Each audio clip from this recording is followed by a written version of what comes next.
Welcome to recap वाला। साल 2023 में आई एक बिल्कुल ट्रू स्टोरी पे बेस्ड हमारी आज की मूवी है दी आयरन क्लॉ।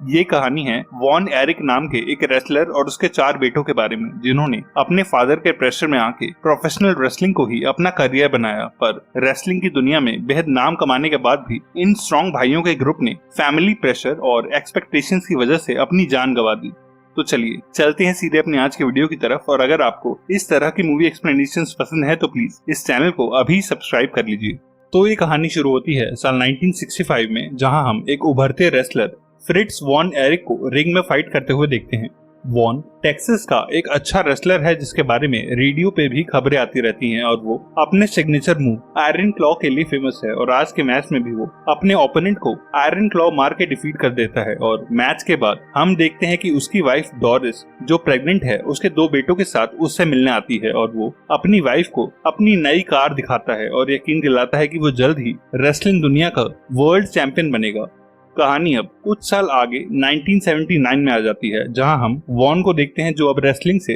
रिटायरमेंट ले चुका है और वर्ल्ड क्लास चैंपियन नाम की एक रेसलिंग कंपनी चलाता है। वॉन और डोरिस के 4 बेटे हैं, जिसमें सबसे बड़े हैं केविन और डेविड, जो अपने फादर की ही तरह रेसलिंग प्लेयर्स हैं और दोनों हैवी वर्कआउट करते हुए अपनी डाइट पे ध्यान देते हैं। उनका तीसरा बेटा है कैरी, जो डिस्क थ्रोअर है और अगले साल ओलंपिक्स में खेलने वाला है। और चौथा और सबसे छोटा है माइक, जिसे किसी भी स्पोर्ट्स में कोई इंटरेस्ट नहीं है और वो एक बैंड में वोकलिस्ट और गिटारिस्ट है। पर वॉन को उसकी ये बात पसंद नहीं है और वो हमेशा माइक को भी अपने बड़े भाइयों की तरह वेट ट्रेनिंग करने के लिए फोर्स करता रहता है। केविन पिछले कई सालों से फाइट कर रहा होता है और टेक्सास स्टेट का रेसलिंग चैंपियन बन चुका होता है, और अब डेविड के साथ मिलके फाइट करने से उनकी पोजीशन और स्ट्रांग हो जाती है। और एक मैच में डेविड रेसलिंग रिंग में अपने फादर की signature move iron claw use करके ओपोनेंट को हराता है, जिससे उसे मीडिया और ऑडियंस का अच्छा अटेंशन मिलता है।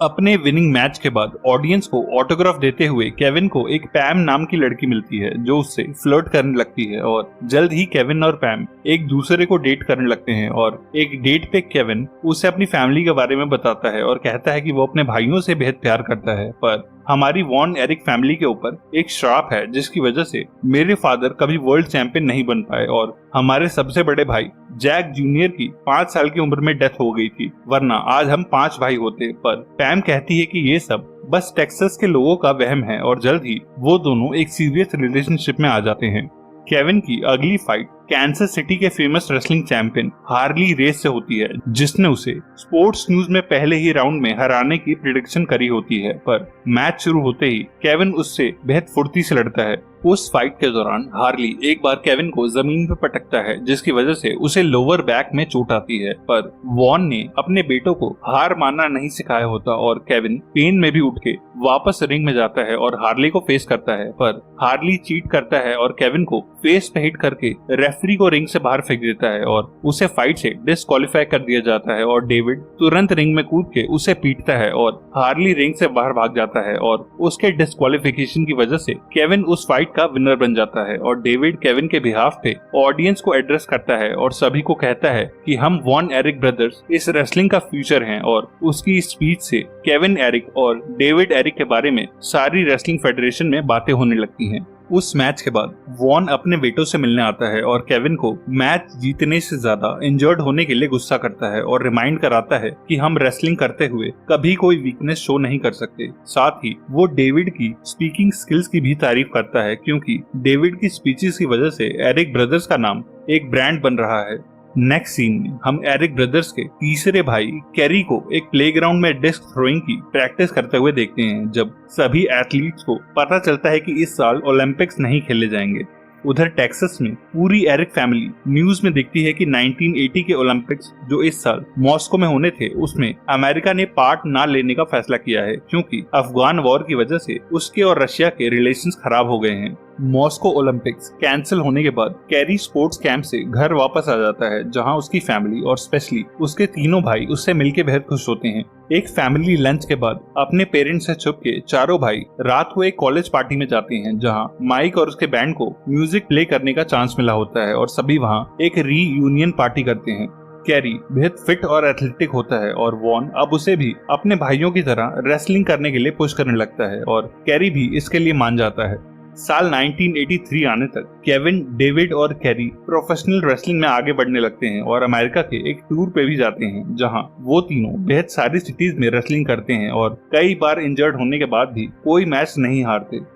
इन्हीं सब मैचेस और टूर के दौरान केविन नोटिस करता है कि मैच के प्रेशर को कम करने के लिए कैरी और डेविड ने और रेसलर्स के साथ ड्रिंक करना और ड्रग्स लेना भी शुरू कर दिया है। इन मैचेस को जीत के और डेविड की बढ़ती मीडिया अटेंशन से वॉन एरिक के तीनों बेटों के बारे में सारी मीडिया बातें करने लगती है। इसी टूर के एंड में तीनों भाइयों का सामना अटलांटा के फ्री बर्ड्स नाम के 3 रेसलर से होता है और 6 रेसलर्स के इस टैग टीम चैंपियनशिप को भी एरिक भाई मिल के जीत लेते हैं, जिनके बेल्ट उठाने के बाद वॉन माइक के साथ रिंग में आता है और कहता है कि मेरे सारे बेटे चैंपियंस हैं और मैं आज ऑडियंस से ये प्रॉमिस करता हूँ कि अगला वर्ल्ड रेसलिंग चैंपियन मेरे बेटों में से ही होगा। और वो वहीं माइक से बिना पूछे उसकी रेसलिंग में एंट्री भी अनाउंस कर देता है, जिससे माइक और उसके सभी भाई शॉक हो जाते हैं। ऐसी ही एक फाइट के बाद वॉन अपने तीनों बेटों से मिलता है और कहता है कि तुम में से सबसे ज्यादा मीडिया स्पॉटलाइट और अटेंशन इस वक्त डेविड के ऊपर है, इसीलिए वो अगले महीने जापान जाके रेसलिंग करेगा, जिस मैच के बाद वो NWA के वर्ल्ड चैंपियन रिक फ्लेयर से लड़ेगा और अगर वो इस फाइट को जीत गया तो वो वर्ल्ड चैंपियन बन जाएगा, जो वॉन कभी नहीं बन पाया। और केविन और कैरी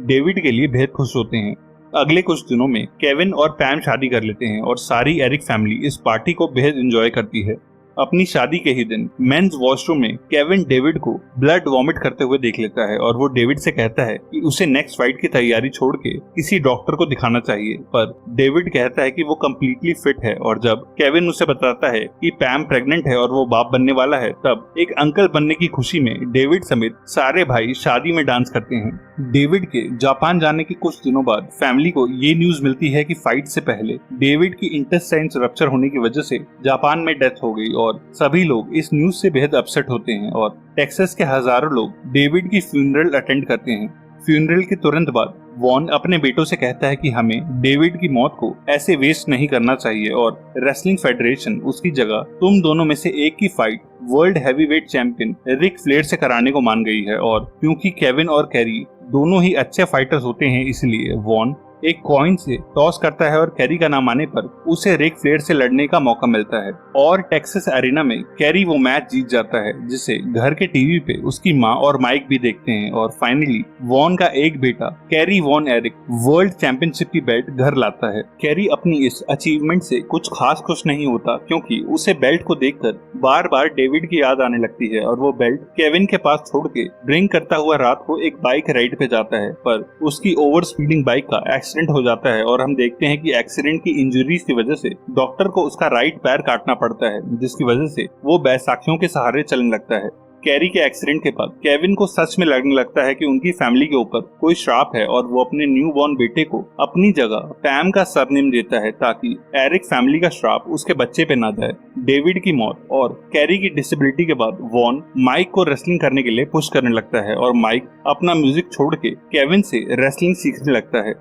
केविन से ट्रेनिंग लेके जब माइक फाइट करना शुरू करता है, तब एक मैच के दौरान लड़ते हुए माइक का शोल्डर डिसलोकेट हो जाता है और सर्जरी के बाद डॉक्टर वॉन और केविन को बताते हैं कि हाई ब्लड प्रेशर की वजह से सर्जरी के बीच में ही माइक कोमा में चला गया है। केविन ये सुन के खुद को गिल्टी मानने लगता है, क्योंकि उसने अपने फादर की बात मान के माइक को रेसलिंग करने के लिए प्रिपेयर किया था, पर पैम उसे समझाती है कि ये सब किसी श्राप के नहीं बल्कि उनके फादर वॉन की जिद की वजह से हो रहा है। कुछ महीनों के बाद माइक कोमा से बाहर आ जाता है, पर वो ठीक से बोलने की एबिलिटी खो चुका होता है और जब मीडिया रिपोर्टर्स उससे पूछते हैं कि वो रिकवर होके रेसलिंग दोबारा कब शुरू करेगा, तब उसे अपने फादर के डर से ये बोलना पड़ता है कि वो जल्द ही रेसलिंग में अपना कमबैक करेगा। उधर कैरी को लगने लगता है कि अब उसका फादर उसे रिस्पेक्ट नहीं देगा, इसलिए वो अपनी कटी हुई टांग में ही प्रोस्थेटिक लेग लगा के चलना शुरू कर देता है और असहनीय दर्द को ओवरलुक करता हुआ कैरी केविन से खुद को दोबारा ट्रेन करने की रिक्वेस्ट करता है, पर केविन उसे ट्रेन करने से मना कर देता है, क्योंकि उसे लगता है कि कैरी एक पैर के साथ नहीं लड़ पाएगा और रेसलिंग रिंग में और किसी इंजरी का शिकार हो जाएगा, जिस बात पे दोनों भाइयों में हाथापाई हो जाती है।